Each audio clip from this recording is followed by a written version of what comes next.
Assalamualaikum warahmatullahi wabarakatuh. Yang dihormati Dr. Nizam serta rakan-rakan sekalian, saya Nur Syazwati Soleha binti Muhammad Rijal akan membentangkan tajuk yang diberi kepada saya, iaitu ayat-ayat kauniyat dalam Al-Quran dan hubungannya dengan kewujudan Allah Subhanahu Wa Taala. Kita lihat pada definisi dahulu. Dari segi bahasa, ayat merujuk kepada ayat-ayat Al-Quran, dan kauniyat itu iaitu merujuk kepada alam semesta. Daripada istilah pula kita dapat lihat bahawa ayat kauniyat ini bermaksud ayat-ayat Al-Quran yang mempunyai kaitan dengan ciptaan atau alam semesta, sama ada secara langsung ataupun tidak langsung. Ayat-ayat kauniyat ini ialah tanda kekuasaan Allah SWT yang terwujud dalam alam semesta. Ayat-ayat ini membantu kita untuk memahami kebesaran dan kekuasaan Allah SWT, dan ia adalah bukti yang nyata tentang kewujudan Allah SWT. Ayat-ayat kauniyat ini merupakan tanda-tanda atau wujudnya sesuatu yang diciptakan oleh Allah SWT dalam bentuk benda, kejadian, peristiwa dan segala hal-hal lain yang ada di dalam alam semesta ini. Seterusnya ialah bilangan ayat kauniyat. Sebenarnya tidak dapat ditentukan terdapat berapakah jumlah sebenar ayat kauniyat di dalam Al-Quran ini. Jadi kita dapat lihat berbeza pandangan daripada setiap pengkaji lah. Ada antaranya iaitu Al-Sheikh Tantawi, iaitu pelopor dalam bidang ini. Dia ada menyebut bahawa ada 750 ayat yang menceritakan tentang keajaiban dunia. Selain itu, ada juga pengkaji lain yang menganggarkan bahawa terdapat 900 ayat. Dan sekarang juga untuk pengkaji kontemporari, ada yang menyatakan bahawa bilangan anggaran yang ayat yang menunjukkan isyarat kauniyat ini ada kira-kira dalam 1000 ayat. Jadi dapat disimpulkan bahawa sebenarnya jumlah ayat kauniyat ini mungkin dia akan meningkat seiring dengan peredaran zaman, kerana mungkin disebabkan oleh peningkatan ataupun kemajuan ilmu pengetahuan itu sendiri dan teknologi. Jadi semakin maju teknologi, semakin maju ilmu pengetahuan, jadi dapat ulama-ulama ataupun ilmuwan dapat melihat lebih banyak lagi ayat-ayat kauniyat yang sebelum ini tidak dapat dikenal pasti. Yang ketiga, ini hubungan ayat kauniyat dengan kewujudan Allah SWT. Pertama, itu menyatakan kewujudan pencipta. Dalam surah Al-Zumar ayat ke-62 yang bermaksud Allah yang menciptakan tiap-tiap sesuatu dan dialah yang mentadbir serta menguasai segala-galanya.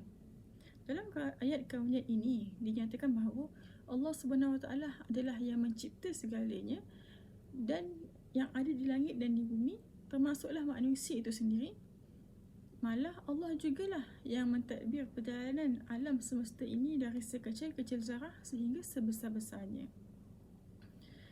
Kedua, iaitu pentadbir yang esa.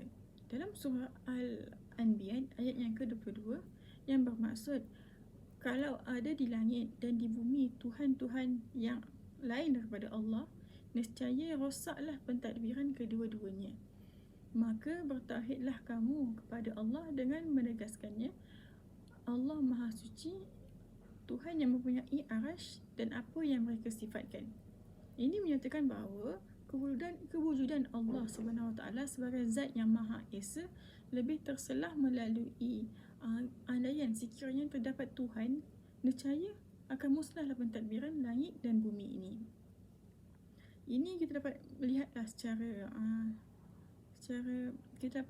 ringkasnya bahawa jika sesuatu alam ini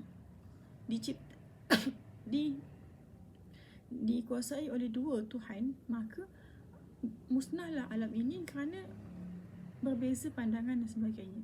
Jadi kita kena yakin bahawa Allah adalah satu-satunya Tuhan dan Allah adalah satu-satunya yang menciptakan alam semesta ini. Dan ini adalah tanda bahawa kewujudan Allah SWT sebagai pencipta dan penguasa alam semesta ini. Yang keempat, iaitu contoh ayat kauniyat dalam Al-Quran.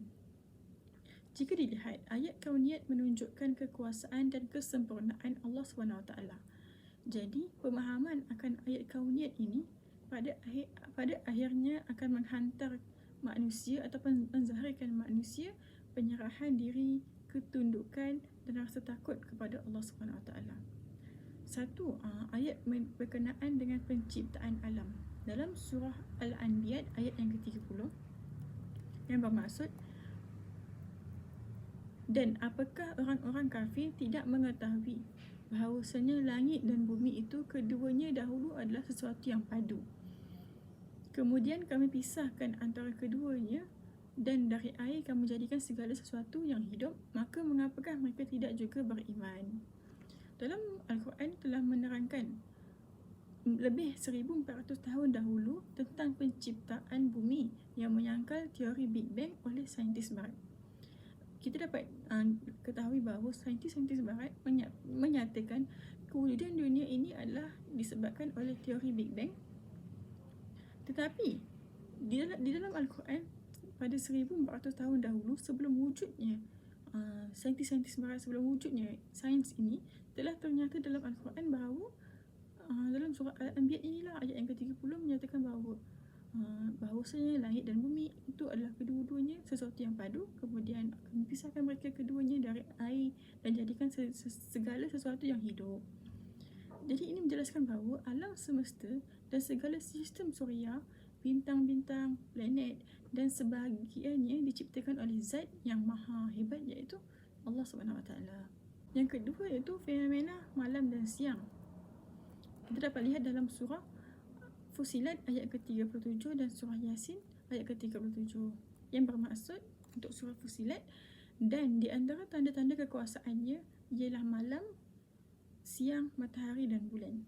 Janganlah sembah matahari maupun bulan, tetapi sembahlah Allah yang menciptakannya, jika dialah yang hendak kamu sembah. Dalam surah Yasin pula bermaksud, dan suatu tanda kekuasaan Allah yang maha besar bagi mereka adalah malam, kami tinggalkan siang pada malam itu, maka dengan serta-merta mereka berada dalam kegelapan. Dalam surah Al-Fusilat dan surah Yasin ini menerangkan tentang fenomena malam dan siang. Pada zahirnya kita melihat bahawa malam dan siang itu benda yang semula jadi, yang memang patut berlaku. Malam siang silih berganti sehingga kita merasakan itu sesuatu yang normal. Tetapi jika kita melihat, kita tendung bahawa malam dan siang ini adalah satu fenomena yang luar biasa, yang tidak mungkin berlaku dengan tidak boleh berlaku dengan begitu. Ia mestilah ada penguasa, ada Tuhan ataupun ada orang, ada zat yang mengaturkan semuanya, iaitu Allah Subhanahu Wa Taala. Tanpa Allah, tanpa pengatur, tanpa Tuhan yang menciptakan segala-galanya, tidak mungkin semua ini akan berlaku dengan semudah-mudahnya, sehingga kita manusia menganggap itu sesuatu yang normal. Malam dan siang silih berganti. Yang ketiga ialah gunung ganang. Dalam surah Al-Ghashiyah ayat yang ke-19 yang bermaksud, tidakkah kamu perhatikan dan keadaan gunung ganang, bagaimana ia ditegakkan? Gunung dan banjaran gunung terbentuk disebabkan oleh pergerakan lapisan gerak bumi yang bertembung dan akhirnya berlipat menjadi gunung. Dalam surah Al-Fusilat ayat yang ke-9, dalam surah Al-Fusilat ini menegaskan bahawa gunung, ganang, bukit bukau, tumbuh-tumbuhan dan segala isinya diciptakan oleh Allah Subhanahu Wa Taala dalam masa 2 hari, dan segala isinya juga dalam tempoh 2 hari, dan Allah menciptakan langit dan segala isinya dalam 2 hari. Kalau kita lihat dalam ayat surah Al-Fusilat ayat ke-9 ini, sesuatu yang tidak mungkin boleh diterima di akal. Alam semesta yang sebesar-besar ni, alam semesta yang seindah-indah ini hanya diciptakan oleh Allah dalam masa hanya 2 hari sahaja. Bayangkan kita nak buat assignment pun dalam 2 hari pun mungkin tak boleh siap. Tapi kita cuba lihat, teladani, kita fahami, kita menghayati bagaimanakah alam yang sebegitu indah ini dapat diciptakan hanya dalam 2 hari sahaja. Buktinya dalam surah Al-Fusilat ayat ke-9. Keempat, lautan yang terpisah. Dalam surah Ar-Rahman ayat ke-20. Lautan yang membiru ini memberi pandangan kepada kita tentang keindahannya alam semesta, dan ia juga merupakan salah satu tanda kebesaran Allah SWT. Ayat ini memberi maksud, ayat yang ke-19, ia membiarkan air dua laut, yakni Masin dan Tawa, mengalir, sedangkan keduanya pula bertemu, dan di antara keduanya ada penyihat yang memisahkannya, masing-masing tidak melampaui batas. Kalau kita lihat, ayat Al-Quran ini diturunkan lama dahulu. Jadi musuh-musuh Islam yang mengkaji Al-Quran ini, mereka timbulkan keraguan, kerana mereka tidak menemukan mana-mana pun, di mana-mana tempat pun air air Masin dan Tawa ini saling bertemu. Tetapi akhirnya telah ditemukan dalam Teluk Alaska. Ini adalah salah satu bukti yang dapat mengetepikan pandangan mereka yang mengatakan apa yang diturunkan dalam Al-Quran ini adalah palsu. Penutupnya, untuk kita menghayati ayat kauniyat ini, menyatakan bahawa ayat kauniyat dalam Al-Quran menjelaskan ciptaan Allah di alam semesta dan merupakan bukti nyata kebesaran dan keesaan Allah SWT. Penciptaan langit, bumi, bulan dan segala isinya menjadi tanda kebesaran, kekuasaan dan kebijaksanaan Allah SWT sebagai pencipta alam semesta. Jadi dengan merenung ayat-ayat kauniyat ini, manusia akan dapat meningkatkan keyakinan dan keberadaan Allah SWT dan merasakan hubungan antara hamba dan sang pencipta.